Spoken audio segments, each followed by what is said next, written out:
So guys, ഇതാണ് നമ്മളെ Realme 16 pro plus. ഇതിന്റെ ഡിസ്പ്ലേ എന്ന് പറഞ്ഞാൽ മോനെ ഒരു രക്ഷയില്ല, കിടിലൻ ക്വാളിറ്റി ഡിസ്പ്ലേ ആണ്. ഡേ ലൈറ്റിലൊക്കെ നമ്മൾ ഉച്ചയ്ക്ക് പോലും ഇറങ്ങി കഴിഞ്ഞാൽ 6500 നിറ്റ്സിന് ഒരു പീക്ക് ബ്രൈറ്റ്നസ് ഉള്ള ഡിസ്പ്ലേ ആണ്. നല്ല ക്വാളിറ്റി നമുക്ക് ഡിസ്പ്ലേ കാണാൻ പറ്റും. എനിക്കതിന് ഇഷ്ടപ്പെട്ട രണ്ട് കാര്യം, ഒന്ന് മെയിൻ ആയിട്ട് ഇഷ്ടപ്പെട്ട രണ്ട് കാര്യം, ഒന്നിന്റെ ഡിസ്പ്ലേ, പിന്നെ ഇതിന്റെ 7000 mAh ഒരു സിൽക്കൺ ബാറ്ററി ആണ് പറഞ്ഞത്. നല്ല അത്യാവശ്യം നല്ല കിടിലൻ ബാക്കപ്പ് ഉണ്ട്. പിന്നെ ഇതിന്റെ ഡിസൈനിനെ പറ്റി പറയുകയാണെങ്കിൽ റിയൽമി ഒരു അർബൻ വൈൽഡ് ഡിസൈൻ എന്നൊക്കെയാണ് പറഞ്ഞത്. ഡിസൈൻ ചെയ്തത് നവാറ്റോ ഫുക്കാസുവ അങ്ങനെ എന്തോ പറഞ്ഞ ഒരു ജാപ്പനീസ് ഡിസൈനറാണ്. വലിയ ഡിസൈൻ എന്നൊക്കെയാണ് പറഞ്ഞത്. പക്ഷെ എനിക്ക് നേരെ തിരിച്ച് OnePlus 15 ക്യാമറ ബമ്പ് പോലത്തെ ആ ഡിസൈനാണ് തോന്നിയത്. അതിന് നേരെ തിരിച്ച് വെച്ചാൽ എങ്ങനെയിരിക്കും, എന്നിട്ട് ഒരു മിറർ ഫിനിഷും കൂടെ എങ്ങനെ കൊടുത്താൽ എങ്ങനെ ഇരിക്കും, അതാണ് എനിക്ക് ഇന്നത്തെ പേഴ്സണലി ഫീൽ ചെയ്തത്. So guys, welcome back to our channel. So നമ്മൾ ഇന്നത്തെ വീഡിയോ എന്ന് പറഞ്ഞാൽ റിയൽമി 16 പ്രോ പ്ലസ് എന്ന സ്മാർട്ട് ഫോണാണ്. ആക്ച്വലി ഫ്ലിപ്കാർട്ടിന്റെ നമ്മൾ ഈ റിപ്പബ്ലിക് ഡേ സെയിൽ വാങ്ങിച്ചാണ് 8GB 256GB വേരിയന്റ് ആണ്. നമുക്കിത് കിട്ടിയ പ്രൈസ് എന്ന് പറഞ്ഞു കഴിഞ്ഞാൽ 31,500 കിട്ടിയത്. 31,500 ഈ പ്രൈസാണ് നമുക്ക് കിട്ടിയത്. അതിന്റെ മെയിൻ റീസൺ എന്ന് വെച്ച് കഴിഞ്ഞാൽ കാർഡ് ഓഫർ ഇതെല്ലാം ഉണ്ടായിരുന്നു. അതെല്ലാം വെച്ച് നമ്മൾ അപ്ലൈ ചെയ്ത് ക്യാഷ് ബാക്ക് ഉണ്ടായിരുന്നു. ഇതെല്ലാം കൂടെ വെച്ച് അപ്ലൈ ചെയ്തിട്ട് നമുക്ക് 31,500. ആക്ച്വലി നല്ലൊരു ഫോണാണ്. ഇതാണ് ഇതിന്റെ പാക്കേജിങ് കാര്യങ്ങളെല്ലാം. നമുക്ക് എന്തായാലും ഇതിന്റെ ബാക്കി വീഡിയോയിലേക്ക് പോവാം. ബോക്സ് ഓപ്പൺ ചെയ്യുമ്പോൾ നമുക്ക് ഫസ്റ്റ് കിട്ടണമെന്ന് പറഞ്ഞാൽ റിയൽമിയുടെ ഒരു TPU കേസാണ് 16 പ്രോയ്ക്ക് വേണ്ടിയിട്ട്. ട്രാൻസ്പെറന്റ് ആണ്, മഞ്ഞയാകും, അതിൽ വേറെ സംശയമൊന്നുമില്ല. തൽക്കാലം വേറൊരു കവർ ഒരു കേസ് നമുക്ക് വാങ്ങിക്കണവരെ നമുക്കത് യൂസ് ചെയ്യാം. പിന്നെ നമ്മളെ ഹാൻഡ്സെറ്റ് ആണുള്ളത്. ഹാൻഡ്സെറ്റ് എടുത്തു കഴിഞ്ഞാൽ നമുക്ക് അതിന് താഴെയായിട്ട് ഒരു 80 വാട്ടിന്റെ അത്യാവശ്യം നല്ല സൈസ് ഉള്ള ഒരു 80 വാട്ടിന്റെ സൂപ്പർ വോക്ക്, റിയൽമിയുടെ സൂപ്പർ വോക്ക് ചാർജർ കിട്ടും. Type A to Type C ആണ് ഇതിന് പ്രൊവൈഡ് ചെയ്യുന്ന USB കേബിൾ. കോസ്റ്റ് കട്ടിങ്ങിന്റെ ഭാഗമായിട്ടായിരിക്കും Type C to Type C കൊടുക്കാതെ Type A to Type C കൊടുത്തത്. പിന്നെ ഒരു സിം ഇജക്ഷൻ ടൂളും കൂടെ നമുക്ക് കാണാം. ഇത്രയാണ് നമ്മളെ ബോക്സിനകത്തുള്ള. പിന്നെ ആസ് യൂഷ്വൽ അവരെ കുറച്ച് പേപ്പേഴ്സ് ഉണ്ട്. അപ്പോൾ ഇതാണ് നമ്മളെ ഫോൺ എടുക്കുമ്പോൾ തന്നെ നമുക്ക് ഡിസ്പ്ലേ കാണാൻ പറയാം. അത്യാവശ്യം നല്ലൊരു കർവ് ഡിസ്പ്ലേ ആണ്. റിയൽമിനെ പറയുന്ന hyper glow 4D curve plus display എന്ന് പറയുന്ന ഡിസ്പ്ലേ ആണ്. 6500 നിറ്റ്സിന്റെ അത്യാവശ്യം നല്ല ബ്രൈറ്റ്നസ് ഉള്ള ഒരു ഡിസ്പ്ലേ ആണ്. 144 ഹെഡ്സ് ആണ് ഇതിന്റെ റിഫ്രഷ് റേറ്റ് വരുന്നത്. അത്യാവശ്യം നല്ല സ്മൂത്ത് ആയിട്ടുള്ള ഡിസ്പ്ലേ ആണ്. പിന്നെ പ്രോയും പ്രോ പ്ലസും തമ്മിലുള്ള മെയിൻ ഡിഫറൻസ് ക്യാമറയും ഈ ഡിസ്പ്ലേയും ആണ്. പ്രോയ്ക്ക് പറഞ്ഞ ഫ്ലാറ്റ് ഡിസ്പ്ലേ ആണ്, ഇതിനകത്ത് പറഞ്ഞ കർവ് ഡിസ്പ്ലേ ആണ്. ഇത്രയാണ് പ്രോയും പ്രോ പ്ലസും തമ്മിലുള്ള ഡിസ്പ്ലേയിലുള്ള മെയിൻ ഡിഫറൻസ്. റിയൽമി 16 പ്രോ പ്ലസിന്റെ ഡ്യൂറബിലിറ്റി ആൻഡ് ബിൽഡ് ക്വാളിറ്റിയെ പറ്റി പറയുകയാണെങ്കിൽ ആക്ച്വലി ഇപ്പോൾ റിയൽമി ഒരു സ്റ്റെപ്പ് മുകളിലാണ്. കാര്യം എന്ന് വെച്ച് കഴിഞ്ഞാൽ ഈ ഫോണിന് അവർ IP68 and IP69K pro level dual durability പ്രൊട്ടക്ഷനാണ് കൊടുത്തിരിക്കുന്നത്. അതിന്റെ മെയിൻ ഫീച്ചർ എന്ന് വെച്ചാൽ നമുക്ക് 2 മീറ്റർ 30 മിനിറ്റ്സ് വെള്ളത്തിൽ മുക്കി വയ്ക്കാൻ കുഴപ്പമില്ല. പോയിട്ട് അത്യാവശ്യം ഹൈ പ്രഷറിൽ വെള്ളം അഴിച്ചാൽ പോലും ഇതിനകത്ത് വെള്ളം കയറില്ല, വാട്ടർ റെസിസ്റ്റന്റ് ആണ് എന്നുള്ളതാണ് റിയൽമിയുടെ അവകാശവാദം. എന്ന് പറഞ്ഞാൽ ആരും ഹൈ പ്രഷറിലൊന്നും കൊണ്ടിട്ട് പ്രഷർ വാഷറിട്ട് അടിക്കാനോ ഹൈ പ്രഷർ ആയിട്ടുള്ള വെള്ളത്തിൽ കൊണ്ടുപോയി വാഷ് ചെയ്യാനോ മുക്കാനോ നിൽക്കേണ്ട. ഇതൊക്കെ ഒരു കമ്പനി പറഞ്ഞു വെച്ചേക്കണ ഒരു പരിപാടിയാണ്. ഫോൺ നമ്മൾ അത്യാവശ്യം കെയർ ചെയ്ത് യൂസ് ചെയ്യണം. അത്യാവശ്യം വാട്ടർ റെസിസ്റ്റന്റ് ആണ്. എന്നാൽ നോർമലി ഉള്ള IP68 കാട്ടി ഇത് ഭയങ്കര ബെറ്റർ ആയിട്ടുള്ള ഒരു പ്രൊട്ടക്ഷൻ ആണ്. ഇതിന്റെ ബാക്ക് പാനലിനെ പറ്റി പറയുകയാണെങ്കിൽ എനിക്കും വലിയ ഐഡിയ ചെയ്ത് എന്ത് മെറ്റീരിയൽ, കാരണം നമ്മളെ കയ്യിൽ എടുത്തപ്പോൾ തന്നെ അത്യാവശ്യം നല്ലൊരു ഫീൽ കിട്ടുന്നുണ്ടായിരുന്നു, ഒരു ലെതർ ഫീൽ. അങ്ങനെ നമ്മൾ ഗൂഗിൾ ചെയ്ത് നോക്കിയപ്പോഴത്തേക്കാണ് നമുക്ക് മനസ്സിലായത് ഇതൊരു bio based organic silicone finish ആയിട്ടുള്ള ഒരു എക്കോ ലെതർ എന്നാണ് അവർ പറയുന്നത്. അത്യാവശ്യം പ്രീമിയം ആണ്. നമ്മളെ കയ്യിൽ പിടിക്കാൻ നമുക്ക് പ്രീമിയം ഒരു ഫീൽ കിട്ടും.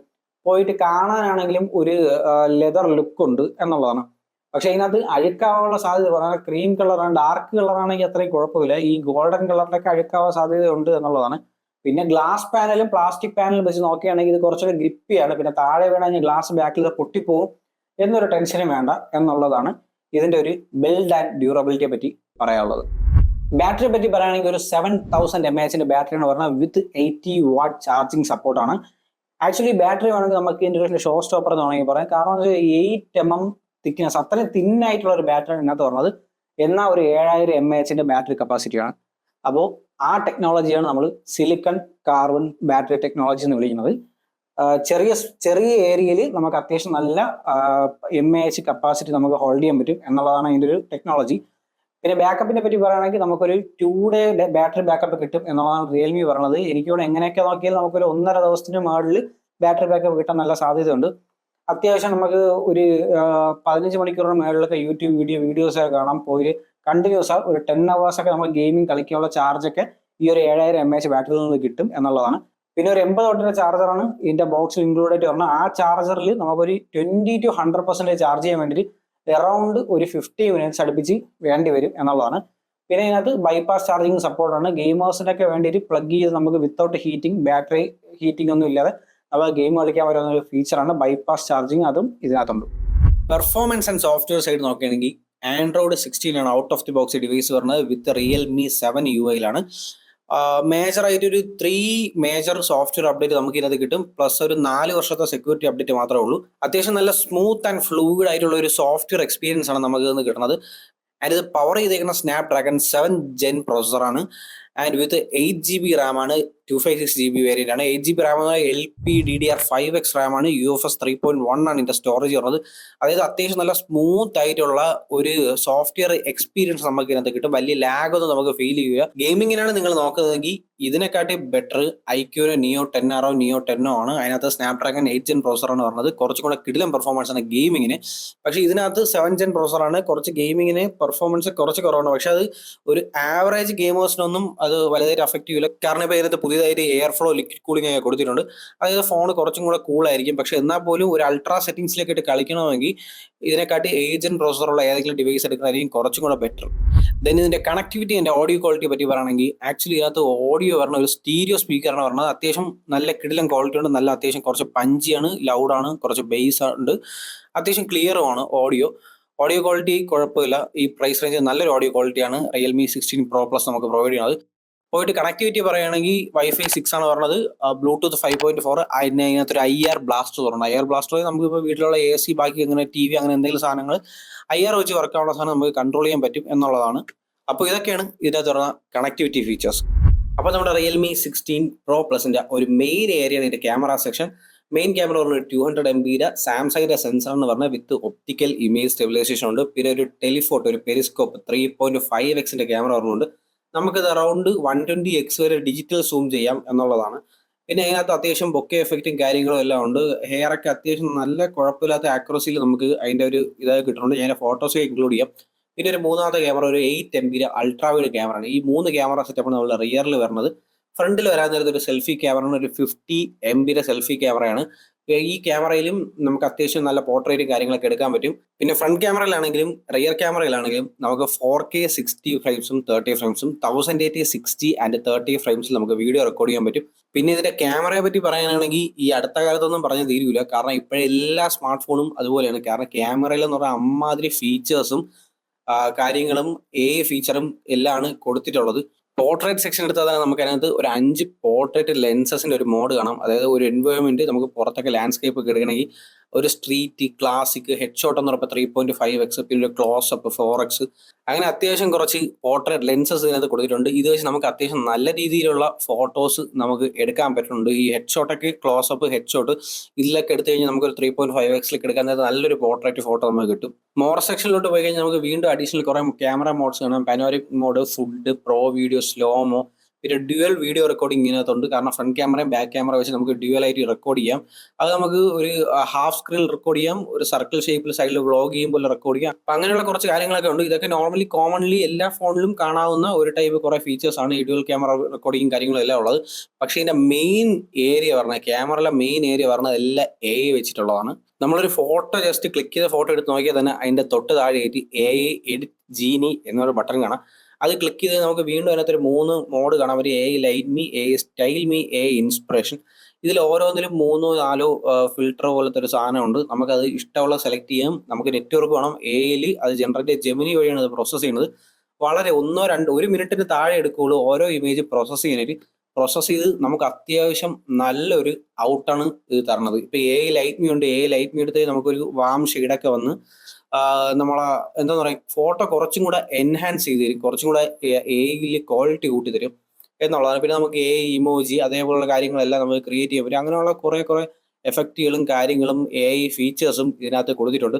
പോരാഞ്ഞിട്ട് നമുക്കൊരു ഫോട്ടോ എഡിറ്റ് ചെയ്യണമെന്നുണ്ടെങ്കിൽ നമ്മൾ ആ ഫോട്ടോ AI റീകമ്പോസ് എന്നുള്ള സെക്ഷൻ എടുത്തു കഴിഞ്ഞാൽ അതിനകത്ത് ഫോട്ടോ ഓട്ടോമാറ്റിക് ക്രോപ്പ് ആവുമെങ്കിൽ നമുക്കൊരു 3-4 ക്രോപ്പ് സെക്ഷൻ തരും. ഒരു 1:1, 9:16. അപ്പൊ നമുക്ക് അതിനകത്ത് ഇഷ്ടമുള്ളൊരു ക്രോപ്പ് സൈസ് സെലക്ട് ചെയ്യാം. പോയിട്ട് അതിനകത്ത് നമ്മളെ ഫോട്ടോ അനലൈസ് ചെയ്തിട്ട് അവർ തന്നെ കുറച്ച് നമുക്ക് AI ഫിൽറ്റേഴ്സ് തരും. ആ AI ഫിൽറ്റേഴ്സ് വെച്ച് നമുക്ക് അതിന്റെ വിവിഡ് കാര്യങ്ങൾ അങ്ങനെ കുറെ AI ഫിൽറ്റേഴ്സ് പറഞ്ഞിട്ടുണ്ട്. നമുക്ക് അങ്ങനെ അത്യാവശ്യം നല്ല രീതിയിൽ ഫോട്ടോ എഡിറ്റ് ചെയ്ത് എടുക്കാൻ പറ്റും. അതായത് ഒരുപാട് വലിയ സെറ്റിങ്സോ കാര്യങ്ങളോ ഒന്നും നമ്മൾ അറേഞ്ച് ചെയ്യാതെ ഈ എന്താ പറയുക, നോർമലി നമ്മൾ മുമ്പ് ഫോട്ടോ എഡിറ്റ് ചെയ്യുക പറയാം, contrast, Hugh and saturation, exposure, ഇതെല്ലാം നമുക്ക് അഡ്ജസ്റ്റ് ചെയ്യണം. ഇതൊന്നും വേണ്ട, ജസ്റ്റ് ഒറ്റ ക്ലിക്കിൽ നമുക്ക് ഇഷ്ടപ്പെടുന്ന രീതിയിൽ അത് എഡിറ്റ് ചെയ്ത് തരും. ഇല്ലെങ്കിൽ അടുത്ത് നമുക്ക് തൊട്ട് താഴെ പ്രോംപ്റ്റ് ടൈപ്പ് ചെയ്ത് കൊടുത്തു കഴിഞ്ഞാൽ നമ്മൾ പറയണതിനനുസരിച്ചുള്ള സാധനം അത് ചെയ്തു തരും. തൊപ്പി വെക്കണോ, കണ്ണാടി വെക്കണോ, വാല് വെക്കണോ, തല വെക്കണോ, എന്ത് വേണോ ചെയ്തു തരും. അങ്ങനത്തെ ഒരു പരിപാടിയാണ് ഇതിനകത്തുള്ള AI വെച്ച് വർക്ക് ആവുന്നതല്ല. ജെമിനിയിലാണ് ഇത് വർക്ക് ആവുന്നത്. അതുകൊണ്ട് തന്നെ ഭയങ്കര കിടിലമായിട്ടാണ് ഇത് പ്രോസസ്സ് ചെയ്ത് എടുത്തു തരണത്. അപ്പോൾ ഇത്രയാണ് നമ്മൾ ഇതിനകത്തുള്ള ക്യാമറയിലെ മോഡും കാര്യങ്ങളും അതിൻ്റെ AI ഫീച്ചേഴ്സ് ഉള്ളത്. പക്ഷെ ഫോട്ടോയുടെ കാര്യത്തിൽ ഞാൻ പറയാം, ഫോട്ടോയിൽ ഇത് അത്യാവശ്യം നല്ല കിടിലമാണ്. കാരണം അത്യാവശ്യം നല്ല ക്വാളിറ്റി ഫോട്ടോസ് എടുക്കും. ലോ ലൈറ്റിൽ എടുത്ത ഫോട്ടോസ് വരെ ഞാൻ ഇതിനകത്ത് കുറച്ച് ഇൻക്ലൂഡ് ചെയ്തിട്ടുണ്ട്. ലോ ലൈറ്റിൽ എടുക്കുന്ന ഫോട്ടോ വരെ അത്യാവശ്യം AI അത് എന്തെന്ന് പറയാം, AI അത് എന്തൊക്കെ കാട്ടിക്കൂട്ടി അങ്ങ് റെഡിയാക്കി തരാണ്. അങ്ങനത്തെ ഒരു പരിപാടിയാണ്. നമ്മൾ നോർമലി ഒരു ഫോട്ടോ ക്ലിക്ക് ചെയ്ത് കഴിഞ്ഞാൽ അതിനകത്ത് ഒന്നും കാണാൻ പറ്റില്ല. അല്ലെങ്കിൽ ഈ ലൈറ്റിന്റെ ബോർഡെല്ലാം ഒരുമാതിരി ബ്ലീച്ച് ആയിരിക്കുന്ന സാധനമാണ്. അതിനത് പ്രോസസ്സ് ചെയ്ത് ഭയങ്കര കിടിലവർ എടുത്തു തരും. അങ്ങനെയാണ് അതിൻ്റെ ഒരു പരിപാടി. അപ്പോൾ ഈ ക്യാമറ സെക്ഷനിൽ എനിക്ക് ഇതിനകത്ത് ഒന്നും പറയില്ല. നല്ല ക്യാമറയാണ്, നല്ല രീതിയിൽ പ്രോസസ്സ് ചെയ്യാനുണ്ട് ഈ പൈസ വെച്ച് നോക്കുകയാണെങ്കിൽ തന്നെ. പക്ഷെ എനിക്ക് ഇതിനകത്ത് ആകെ ഒരു കുറച്ചും കൂടെ അപ്ഗ്രേഡ് ചെയ്യാം. അത്യാവശ്യം എനിക്ക് പറയാൻ ഇൻട്രസ്റ്റ് ഇല്ലാത്ത ഒരു ഏരിയയാണ് ഇതിന്റെ വീഡിയോ ക്വാളിറ്റി അത്ര കണ്ട് മെച്ചമല്ല. നമ്മൾ ഈ ഫോട്ടോയായിട്ട് കമ്പയർ ചെയ്ത് നോക്കാൻ നേരത്ത്, ഫോട്ടോയിൽ കമ്പയർ ചെയ്യുന്ന നേരത്ത് വീഡിയോ അത്യാവശ്യം കുറച്ച് ശോകമാണ്. ഒരു ഓക്കെ എന്ന രീതിയിൽ നമുക്ക് പറയാൻ പറ്റുള്ളൂ. ഇപ്പോൾ 1-2 അപ്ഡേഷനൊക്കെ വന്നതിന് ശേഷം നേരത്തെ 1080 60 ഫ്രെയിംസിൽ റെക്കോർഡ് ചെയ്തപ്പോഴും ചെറിയ ചെറുക്കൊക്കെ വരാറുണ്ടായിരുന്നു. ഇപ്പോൾ 1-2 അപ്ഡേഷൻ വന്നതിന് ശേഷം അതൊക്കെ മാറിയിട്ടുണ്ട്. പക്ഷെ എന്നാൽ പോലും വീഡിയോ ക്വാളിറ്റി കുറച്ചും കൂടെ നന്നായിട്ട് അപ്ഗ്രേഡ് ചെയ്തിരുന്നെങ്കിൽ, കുറച്ചും കൂടെ നല്ല വീഡിയോ ക്വാളിറ്റി ആയിരുന്നെങ്കിൽ കൊള്ളായിരുന്നു എന്നുള്ളതുണ്ട്. കാരണം 4K 60 എന്ന് പറഞ്ഞാലും 1080 60 എന്ന് പറഞ്ഞാൽ അതിൻ്റെതായ ഒരു ക്വാളിറ്റി നമുക്ക് ഈ വീഡിയോയിൽ കിട്ടണില്ല. പക്ഷെ ഫോട്ടോ നേരെ തിരിച്ചാണ്. ഫോട്ടോ എന്ന് പറഞ്ഞു കഴിഞ്ഞാൽ ഒരു രക്ഷയില്ലാത്ത ക്വാളിറ്റിയാണ് കേട്ടോ. ഇതാണ് ഇതിൻ്റെ main camera video quality and നമ്മളെ ടെലിഫോട്ടോ ക്യാമറയുടെ വീഡിയോ ക്വാളിറ്റി അതാണ്. നമുക്ക് ഇനി എന്തായാലും നടന്ന് ഒരു വീഡിയോ എടുക്കാം. ഇതിൻ്റെ ഷെയ്ക്ക് എങ്ങനെയാണ് എന്നൊക്കെ നോക്കാനായിട്ട് നമുക്കൊരു വീഡിയോ എടുത്ത് നോക്കാം.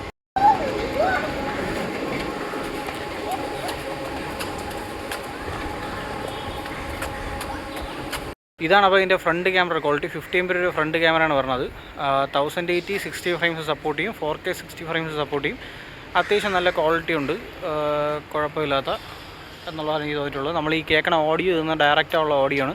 ഞാൻ ജസ്റ്റ് ഇത് വെച്ചുകൊണ്ടൊന്ന് നമുക്ക് ഓടി കാണിച്ചു തരാം. അപ്പോൾ ഇതിൻ്റെ ഷെയ്ക്ക് എങ്ങനെയുണ്ടെന്ന് നിങ്ങൾക്ക് മനസ്സിലാവും.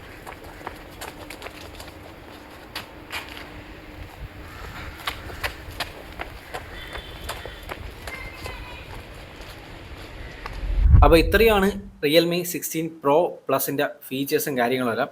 ഇപ്പോൾ ഇത് ആരൊക്കെ വാങ്ങിക്കണം എന്ന് നോക്കിക്കഴിഞ്ഞാൽ, ഇപ്പം നിലവിൽ ഞാൻ ഈ ഫോൺ വാങ്ങിയത്, എൻ്റെ ഒരു ഫ്രണ്ടാണ് വാങ്ങിയത്. അവൻ വാങ്ങിയത് 32,600 വാങ്ങിച്ചത്. കാരണം ലോഞ്ച് ചെയ്ത സമയത്ത് ഓഫറിനാണ് വാങ്ങിച്ചത്. ഇപ്പം നിലവിൽ ഫ്ലിപ്കാർട്ടിൽ ഇതിൻ്റെ പ്രൈസ് പറഞ്ഞത് 37, 40 ഇതിനിടയ്ക്കാണ് പറഞ്ഞത്. അത്യാവശ്യം നല്ലൊരു ഓഫർ വരാൻ നേരത്തെ കാർഡ് ഓഫർ വല്ല ഉണ്ടെങ്കിൽ ഒരു 35 രൂപയ്ക്ക് കിട്ടുമെങ്കിൽ പോലും വാങ്ങിച്ചു. അത്യാവശ്യം കുഴപ്പമില്ലാത്ത നല്ല ഫോണാണ്. ഡിസ്പ്ലേ കിടിലൻ ക്വാളിറ്റിയാണ്. 7000 mAh ബാറ്ററി ഉണ്ട്. പോയിട്ട് AI ഫീച്ചേഴ്സ് കണ്ടവാനുണ്ട്. നല്ല ക്യാമറയാണ്. വീഡിയോ മാത്രമാണ്. വീഡിയോ എടുക്കണവരാണെങ്കിൽ ദയവ് ഫോൺ എടുക്കരുത്. വീഡിയോ എടുക്കണമെങ്കിൽ നിങ്ങൾ ഓപ്പോ റെനോ 12 അതേപോലെയുള്ള IQ വേറെ ഏതെങ്കിലും ഫോൺ നോക്കണം. ഇതിനെക്കാട്ടി കുറച്ചുകൂടെ ബെറ്ററാണ്. ഗെയിമിംഗ് ആണെങ്കിൽ IQ Neo 10 IQ Neo 10R വല്ലതും നോക്കണം. അല്ലെങ്കിൽ 8 Gen പ്രോസസ്സറാണ്, സ്നാപ്ഡ്രാഗൺ 8 Gen പറഞ്ഞ ഏതെങ്കിലും ഡിവൈസ് എടുത്താലും മതിയാവും എന്നുള്ളതാണ്. ഇത്രയാണ് എനിക്ക് റിയൽമി 16 Pro Plusനെ പറ്റി പറയാനുള്ള കാര്യങ്ങൾ. അപ്പോൾ നമുക്കിനി എന്തായാലും അടുത്തൊരു പുതിയ വീഡിയോയിൽ കാണാം. അതുവരെ എല്ലാവർക്കും ബൈ.